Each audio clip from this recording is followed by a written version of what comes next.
Hi viewers, welcome to our channel. ప్రస్తుతం మనతో ఉన్నారు ప్రముఖ డైరెక్టర్. అలాగే ఎక్కడ ఎటువంటి అన్యాయం జరిగినా, ప్రజలకి ఎటువంటి ఇబ్బందులు జరుగుతున్నాయని తెలిసినా రాష్ట్రాలకు సంబంధం లేకుండా, ఇటు తెలంగాణలో కావచ్చు, అటు చెన్నైలో కావచ్చు, ఇటు ఆంధ్రప్రదేశ్లో కావచ్చు, ఎక్కడైతే ప్రజలు ఇబ్బంది పడుతున్నారు అనుకున్నప్పుడు వాటి మీద పబ్లిక్ పిల్స్ కోర్టులో వేసి ప్రజల ఇబ్బందులకి ప్రజలు గురికాకుండా చూసేటువంటి ప్రయత్నాలు జరుగుతూనే ఉంటాయి.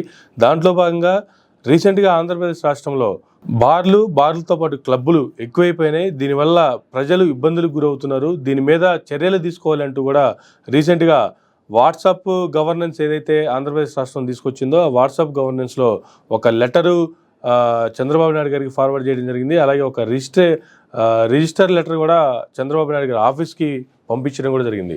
అసలు ఆ లెటర్ ఎందుకు పంపాల్సి వచ్చింది, రాష్ట్రంలో క్లబ్బులు లేదా బార్లు ఏ విధంగా పెరిగిపోయాయి, ఏ విధంగా దాన్ని అరికట్టాలనేటువంటి ఉద్దేశంతో అసలు ఆ లెటర్ రాయడం జరిగింది, వారి మాటలోనే తెలుసుకుందాం.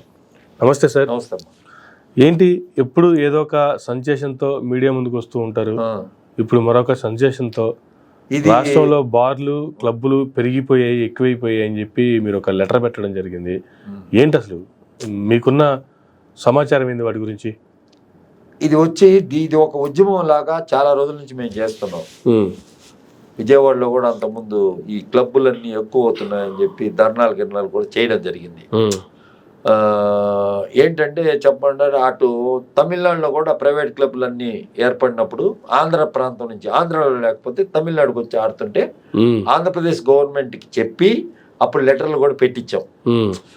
అక్కడ ఉన్న ప్రభుత్వానికి, అక్కడ ఉన్న బార్డర్లో కొన్ని క్లబ్బులు, అంటే ఇప్పుడు తమిళనాడు బార్డర్లో అన్ని క్లబ్బులు ఏర్పడిపోయినాయి అన్నమాట. చిత్తూరు నెల్లూరు బార్డర్ ఉంటుంది కదా తమిళనాడులో, అక్కడంతా ప్రైవేట్ క్లబ్బులన్నీ అప్పుడప్పుడు వెలిసిపోతాయి అనమాట. సొసైటీస్ రిజిస్టర్స్తో పాటు క్లబ్బులు వెలిసిపోతాయి. దాంట్లో ఏదో నామినల్ నెంబర్ ఉన్నట్టు రాసి చేసి కోర్టు ఆర్డర్ ఏదో తీసుకొని అట్లా నడిపిస్తూ ఉంటారు. ఇవన్నీ ఉన్నప్పుడు ఏంటంటే అక్కడ ఉన్న రాష్ట్ర ప్రభుత్వానికి మీద మేము పోరాటం చేసాం. జయలలిత ఉన్నప్పటి నుంచి చేస్తున్నాం పోరాటం. అప్పుడు ఆమె జయలలిత ఉన్నప్పుడు అన్ని మూసేయడం జరిగింది. ఆ తర్వాత స్టాలిన్ గారు ముఖ్యమంత్రి అయిన తర్వాత ఈ వీటిని మళ్ళా కూడా కొంతమంది ఓపెన్ చేస్తే దీనిపైన అటు రాష్ట్ర ప్రభుత్వం, అటు ఆంధ్రప్రదేశ్ ప్రభుత్వం నుంచి ఈ రాష్ట్ర ప్రభుత్వానికి, తమిళనాడు రాష్ట్ర ప్రభుత్వానికి లెటరు, అదేవిధంగా ఆంధ్రప్రదేశ్ ప్రభుత్వం నుంచి కర్ణాటక రాష్ట్ర ప్రభుత్వానికి లెటర్లు, ఈ విధంగా సబ్మిట్ చేసి క్లబ్బుల్ని లేకుండా, ఎందుకంటే చాలామంది ఫ్యామిలీస్ ఇబ్బంది పడుతున్నారు. ఈ క్లబ్బులు రిక్రియేషన్ క్లబ్బులు అంటే ఈ మెంబర్షిప్ క్లబ్బుల్లో గ్యాంబ్లింగ్ జరుగుతుంటుంది అనమాట. అది ఏంటంటే లక్షలు కోట్ల రూపంలో జరుగుతూ ఉంటుంది. ఏంటంటే ₹1,00,000 బ్యాంక్ అని అంటారు, ₹5,00,000 బ్యాంక్ అంటారు. బ్యాంక్ అంటే ₹5,00,000 ఒక గంట 2 గంటల్లో డబ్బులు పోగొట్టుకుంటారు. కలెక్షన్ రూపంలో డబ్బులు వస్తాయి. ఈ మెంబర్షిప్ క్లబ్బుల్లో అనేది ఆన్ అకౌంట్ ప్రైస్ అని అనుకుంటారు చాలా మంది. ఇప్పుడు ఇక్కడ వచ్చేసి రాష్ట్రంలో ఏం జరుగుతుందంటే కొన్ని జిల్లాల్లో, ఇప్పుడు గుంటూరు జిల్లాలో ఉన్న క్లబ్బుల్ని గుంటూరు పల్నాడు జిల్లాల ఎస్పీలు చర్యలు చేపట్టి అక్కడ కొంచెం మూయడం జరిగింది. అదే విధంగా కృష్ణా జిల్లా, విజయవాడలో ఉన్న క్లబ్బులన్నీ మూయడం జరిగింది. అట్ట కాకుండా వెస్ట్ గోదావరి, ఈస్ట్ గోదావరి, వైజాగ్, అక్కడంతా కూడా ఇటు రాయలసీమలో కొన్ని ప్రాంతాల్లో ఈ క్లబ్బులు ఎక్కువైపోయినాయి ఈ మధ్య. వీటిలో ఏంటంటే మామూలుగా అయితే ఈ గెస్ట్ అనే వాళ్ళని అలౌ చేయకూడదు లెక్క ప్రకారం.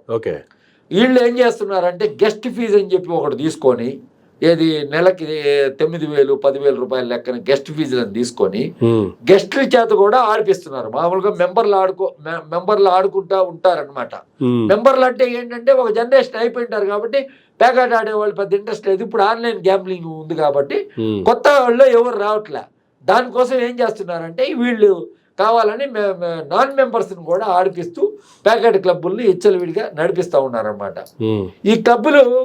ఈ క్లబ్బుల్లో జరిగే ఈ గ్యాంబ్లింగ్ అంతా కూడా నడిపించాల్సింది అక్కడున్న అసోసియేషన్ ఉన్న కమిటీ నడిపించాల. కాకపోతే ఏంటంటే ఇది ప్రైవేట్ వ్యక్తులకి లీజ్కి ఇస్తున్నారు. ప్రైవేట్ వ్యక్తులకి లీజ్కి ఇచ్చి వాళ్ళు నడుపుకుంటున్నారు. వీళ్ళకి ఏదో నెలకింతని ఏదో ఇవ్వడం, ఆ ఛార్జెస్ గిజ్జెస్ ఇవ్వడం, అది ఇది జరుగుతుంది. దీంట్లో ఈ క్లబ్బుల్లో ఏంటంటే భోజన వసతులు, ఫ్రీ భోజనాలు అయితే అన్నీ కూడా జరుగుతాయి. అదేవిధంగా బార్లు కొన్ని అటాచ్డ్ ఉంటాయి కాబట్టి బార్లు కూడా జరుగుతాయి. వీటిల్లో పోయిన వాళ్ళు ఏంటంటే అన్ని రకాలుగా వచ్చి సంసారాన్ని ఇబ్బంది పెట్టేదానికి ఒక రకమైన ఇబ్బందులు అనేవి జరుగుతున్నాయి రాష్ట్రంలో. జరుగుతున్నాయి కాబట్టి రాష్ట్ర ముఖ్యమంత్రి చంద్రబాబు నాయుడు గారికి కూడా తెలుసు కాబట్టి ఇవన్నీ తెలుసు కాబట్టి కొన్ని జిల్లాల ఎస్పీలు మాత్రమే ఎందుకు స్ట్రిక్ట్ గా ఉన్నారు? ఏం తెలుసు? పడుతున్న ఇబ్బందులు తెలుసా, లేదంటే జరుగుతున్న వ్యవహారం తెలుసా? ఈ క్లబ్బుల యొక్క వ్యవహారం ఆయనకి తెలుసు. ఓకే, ఆయనకి తెలుసు కాబట్టి ఇంకోసారి ఏంటంటే కొన్ని జిల్లాల వరకు ఎందుకు పరిమితం అయింది, కొన్ని జిల్లాల ఎస్పీలే ఎందుకు ఈ విధంగా స్ట్రిక్ట్ చేశారు వాటి మీద, మిగతా జిల్లాల్లో ఎందుకు జరుగుతున్నాయి, మిగతా జిల్లాల్లో ఇచ్చలవిడి గ్యాంబ్లింగ్ ఎందుకు జరుగుతుంది? మొన్న మకర సంక్రాంతి అంటే అది ఏదో ఒక ఈవెంట్ లాగా జరిగింది అని అనుకోవచ్చు. గ్యాంబ్లింగ్ ఓపెన్ గా జరిగింది కదా, అది మనం ఏంటంటే పండుగ సందర్భంగా ఏదో అది జరిగేది గత కొన్ని సంవత్సరాలుగా వస్తుంది. తమిళనాడులో కూడా జల్లికట్టు అని అదని ఇదని జరుగుతాయి, అక్కడ కూడా ఇట్లాంటివి జరుగుతూ ఉంటాయి అనమాట. కాబట్టి ఏంటంటే దాన్ని మనం పరిగణనలో తీసుకోవాల్సినంత అవసరం లే. కాకపోతే దీనిపైన ఇప్పుడు ఉన్న చట్టాన్ని ఏదో చట్టం ఉందో అన్నప్పుడు అన్నిట్లో కూడా రిస్ట్రిక్ట్ చేయాల్సినంత అవసరం అయితే రాష్ట్ర ప్రభుత్వం మీద ఉంది. చంద్రబాబు నాయుడు గారిని నేను రిక్వెస్ట్ చేసే లెటర్ ద్వారా రిక్వెస్ట్ చేసింది అదే. రాష్ట్రం అంతా కూడా క్లబ్బులు జరుగుతున్నాయి, వాటి మీద నిఘా వేయాల్సినంత అవసరం ఉంది. ఒక ఆర్డర్ ప్రకారం ఏంటంటే వాటిని ఏంటంటే నాన్ మెంబర్స్ ఆడకూడదు, మెంబర్షిప్ మొత్తం ఉన్నోళ్లే ఆడాలా, కార్డు చూపించాలా, ఆడాలా.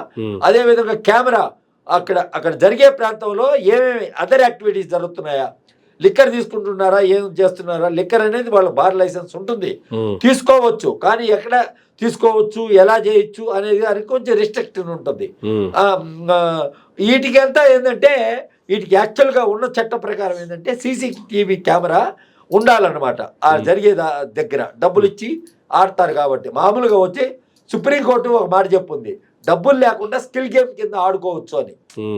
స్కిల్ గేమ్ డబ్బు లేకుండా, ఇక్కడే వచ్చి డబ్బులు తీసుకొని టోకన్ల రూపంలో మార్చుకొని ప్యాకెట్ ఆడతారనమాట. ఇక్కడ ఆడుతున్నారు కాబట్టి ఈ వ్యవస్థని బాగు చేయాల్సినంత అవసరం ఉంది. దీనివల్ల రాష్ట్ర ప్రభుత్వానికి ఏ విధమైన లాభం ఉండదు, జిఎస్టీ రూపంలో ఏమి రాదు, ట్యాక్స్ రూపంలో ఏమి రాదు, కొన్ని వేల కుటుంబాలను కాపాడినవాడు అవుతాడు. కాబట్టి చంద్రబాబు నాయుడు గారి దృష్టికి, ఎందుకంటే నేను టీటీడీ దాని మీద కూడా మొట్టమొదటిసారి టీటీడీలో జరిగిన అన్యాయాలన్నిటి మీద కూడా ఎంక్వైరీ జరిపించాలని చెప్పి మొట్టమొదటిసారి ఆయన ముఖ్యమంత్రి అయినప్పుడు వెళ్ళి కలిసి మెమరాండం ఇవ్వడం జరిగింది. ఇప్పుడు నేను ఆన్లైన్లో ఇప్పుడు మీరు చంద్రబాబు నాయుడు గారిని అపాయింట్మెంట్ తీసుకుని వెళ్ళి కలిసి మెమరాండం ఇచ్చేంత పరిస్థితి మీకు ఉన్నప్పుడు ఆన్లైన్లో లెటర్ ఎందుకు పెట్టారు, లేదంటే రిజిస్టర్ లెటర్ ఎందుకు పోస్ట్ చేశారు? డైరెక్ట్ గా వెళ్ళి చంద్రబాబు నాయుడు గారి దృష్టికి ఎందుకు తీసుకున్నారు? ఆయన ఢిల్లీ ఎలక్షన్ అక్కడక్కడ వెళ్ళారు కదా, ఇప్పుడు నేను అపాయింట్మెంట్ అడిగాను అనుకో, అర్జెన్సీ ఇప్పుడు అపాయింట్మెంట్ అడిగాను ఒకసారి అంటే ఆయన ముఖ్యమంత్రి అయిన తర్వాత కలిశాను, ముఖ్యమంత్రి అయిన తర్వాత గౌరవపూర్వకంగా కలిశాను, నాకు ఆయనకున్న అనుబంధాన్ని బట్టి గౌరవపూర్వకంగా కలిశాను. అప్పుడు టీటీడీ గురించి లేఖ ఇవ్వడం జరిగింది. ఇప్పుడు ఈ క్లబ్బుల గురించి కూడా చంద్రబాబు నాయుడు గారిని తప్పకుండా కలుస్తా. దీని ముందు ఏంటంటే ఒక ఫార్వర్డ్నెస్, లెటర్ ఫార్వర్డ్నెస్ జరగాల. ఈ ఏంటంటే ఈ వాట్సాప్ దాని మీద పెద్ద గవర్నమెంట్ శక్తివంతంగా ఏదైనా చూసి డీజీపీకి ఏదైనా ఆర్డర్స్ ఇవ్వాలా, ఎందుకంటే ఇది అన్ని జిల్లాల ఎస్పీలు దీని పరిగణనలో తీసుకోవాలి కదా. ఇటీవల వచ్చి సీఎం రమేష్ కూడా డిస్ట్రిక్ట్ కలెక్టర్కి లెటర్ రాశాడు, కడపలో ఇట్లా క్లబ్బు నడుస్తుంది, దీనివల్ల ఫ్యామిలీస్ అన్యాయం అయిపోతున్నారు, దీనిపైన ఒక వర్షన్ నడుస్తుంది. కాకపోతే ఎందుకు దీనివల్ల లాభం లేదు కదా, ప్రజలకి లాభం లేదు, ప్రజలు నాశనం అయిపోతున్నారు. కాబట్టి ఏంటంటే చంద్రబాబు నాయుడు గారి దృష్టికి ఆయనకి తెలిసి తెలియకుండా జరగచ్చు. దీంట్లో ఏంటంటే పోలీస్ ప్రమేయం ఉండొచ్చు, కొన్ని జిల్లాల్లో నడిచేదానికి రాజకీయ నాయకులు కూడా ప్రమేయం కూడా ఉండవచ్చు, ఖచ్చితంగా ఉంటుంది. ఖచ్చితంగా ఉండదు. వాళ్ళు ఎవరో ఒకరు అండదండలు లేకుండా క్లబ్ అయితే నడపలేరు కదా. నెల్లూరు జిల్లాలో లేదు, చిత్తూరు జిల్లాలో లేదు, తిరుపతి జిల్లాలో లేదు, గుంటూరులో లేదు, పల్నాడులో లేదు, మిగతా జిల్లాల్లో అక్కడక్కడ ఉంది, మిగతా జిల్లాల్లో ఉంది.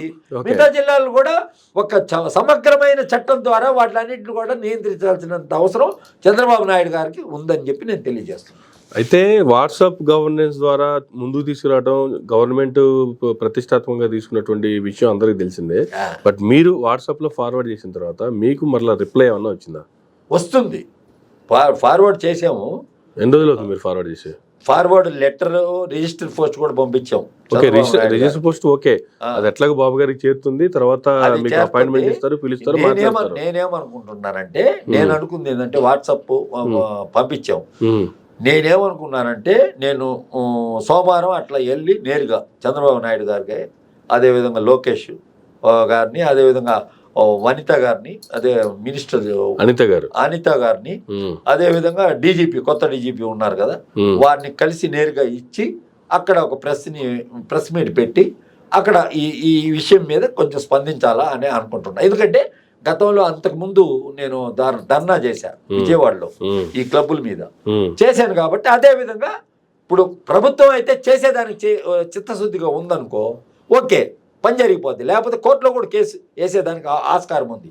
ఆల్రెడీ వచ్చి కోర్టులో వచ్చి పిల్లు వేయచ్చు, ప్రజా ప్రయోజన వాద్యం వేయచ్చు, వేసేదానికి ఆస్కారం ఉంది. ఎందుకు ఆల్రెడీ కోర్టులోనే పెండింగ్ ఉంది. రెండు క్లబ్బులు, గుంటూరు క్లబ్బు ఒకటి, అదే విధంగా ఏలూరు క్లబ్బు, 2 చిలకలూరుపేట క్లబ్బు, 2 క్లబ్బులు కోర్టులో పెండింగ్ ఉన్నాయి కేసులో ఉంది, పెండింగ్ లో ఉన్నాయి. కాబట్టి ఆల్రెడీ చట్టం ఉంది కాబట్టి ఈ చట్టాన్ని అమలు చేయాలని చెప్పి మనం అడుగుతాం. తప్పకుండా ఆ దిశగా మేము అడుగేస్తాం. అదే. సో ఫైనల్ గా దీంట్లో మీకు న్యాయం జరుగుతుంది లేదు, అన్యాయంగా రన్ చేస్తున్నటువంటి క్లబ్బులు మూయబడతాయి, ప్రజలు సురక్షితంగా మరలా ఉంటారనేటువంటి నమ్మకం అయితే ఉందా మీకు? రిక్రియేషన్ పేరుతో జరిగే ఈ దందాన్ని రిస్ట్రిక్ట్ చేయాలని మనం అడుగుతున్నాం. పొద్దున్న నుంచి సాయంకాలం దాకా క్లబ్బులు నడుస్తూ ఉన్నాయి. అలా కాకుండా ఏదో ఈవినింగ్ వయసు 60 సంవత్సరాలు అయిపోయిన వాళ్ళు రిటైర్డ్ అయిన వాళ్ళు ఉంటారు కదా, వాళ్ళకి ఏదో ఒకటి ఉండాలి. కాబట్టి గేమ్ కూడా హెవీ లేకుండా 1,00,000, 2,00,000, 5,00,000 ఇట్లా ఆడుతున్నారు. అలాగా పెద్ద గేములు లేకుండా, పెద్ద గేముల వల్ల కుటుంబాలు నాశనం అయిపోతున్నాయి. ఆడవాళ్ళు ఇన్ని లెటర్లు రాశారు, నేను ఈ పని మీద ఉంటాను కాబట్టి నాకు లెటర్లు రాశారు. అవన్నీ కూడా నేను చంద్రబాబు నాయుడు గారికి చూపిస్తాను తీసుకెళ్లి, ఎక్కడెక్కడ ఎవరో ఏ జిల్లాల నుంచి లెటర్లు రాశారు అని.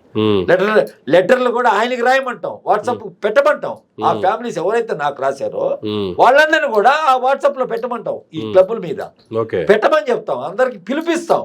అందుకోసం నేను అమరావతి వెళ్ళి ఆ చర్యలన్నీ చేపడతా. తప్పకుండా దీనిపైన నేను అన్ని రకాలుగా అటు న్యాయపరంగా అయితేమి, అటు ముఖ్యమంత్రిని అభ్యర్థించేదానికి అయితేమి, ఫస్ట్ నువ్వెందుకు మాకు చెప్పలేదు అని అంటారు. కాబట్టి చెప్పవలసిన బాధ్యత నాకు ఉంది. కాబట్టి నాకు ఆయనకి అనుబంధం ఉంది. కాబట్టి తెలుగు ఉద్యమాల్లో వాటిలో మాకంతా చెన్నైలో ఆయన వచ్చి అక్కడ జయలలితతో అంతా మాట్లాడున్నారు కాబట్టి మా సమస్యల మీద. కాబట్టి మాకు ఆ విధమైన బంధం ఉంది. కాబట్టి నేను ఊరికి పేపర్ వాళ్ళ కోసం మాట్లాడినట్టు అట్లా కాకుండా దీనిపైన వారికి ఉన్న క్లారిటీని, ఇప్పుడు జరుగుతున్న తంతుని, లక్షలు ఎలా ఆడుతున్నారు, మినిమంగా ఆడుకోవాలి. స్కిల్ గేమ్ అంటే ఏంటి? 50 రూపాయలైనా ఆడుకోవచ్చు, 10 రూపాయలైనా ఆడుకోవచ్చు, 50 రూపాయలైనా ఆడుకోవచ్చు, 100 రూపాయలైనా ఆడుకోవచ్చు. గేమే కదా స్కిల్ గేమ్ అనేది. 60 సంవత్సరాలు పైబడిన వాళ్ళు సాయంకాలం పూట ఏదో ఈవినింగ్ టైంలో, ఆ టైంలో ఒక రిస్ట్రిక్టెడ్ టైంలో అలౌ చేసేటట్టు అట్లా కొంచెం వీటిల్ని సీసీటీవీ కెమెరాలతో లింక్ చేసి పోలీస్ స్టేషన్లకి అది చెయ్యాలని మనం అడుగుతాం. తప్పకుండా ఈ దిశగా మేము అడిగేస్తే మాత్రం తప్పకుండా ఆ దిశగా అన్ని క్లబ్బులను కూడా రాష్ట్రం అంతా కూడా మూయడం జరుగుతుంది. ఓకే, రైట్ సార్, రైట్ అండి. మీ యొక్క ఏదైతే మీరు చేస్తున్నటువంటి ఉద్యమం లేదా మీరు లేపినటువంటి అంశం ఏదైతే ఉందో ఇది రాష్ట్ర ప్రభుత్వం దృష్టికి వెళ్ళాలి. వాళ్ళు కూడా దీని మీద సరైనటువంటి అవగాహన తెచ్చుకొని దీన్ని ఇటువంటి కార్యకలాపాలు జరగకుండా మూసివేయాలని చెప్పి కూడా ఎంతటితో ఆపాలని కూడా కోరుకుందాం. ఇది కేసీ రెడ్డి గారి అభ్యర్థన రాష్ట్ర ప్రభుత్వానికి. చూద్దాం మరి రాబో రోజుల్లో ఆయన సీఎం గారిని కూడా కలిసి డైరెక్ట్గా కూడా మెమరాండం ఇస్తూ అంటున్నారు, ఏం జరుగుతుంది ఎలా జరుగుతుంది అనేది. సో ఇది ఈనాటి ఇంటర్వ్యూ. మరొక ఇంటర్వ్యూ మళ్ళీ కలుద్దాం. చూస్తున్నానండి మేరా మీడియా.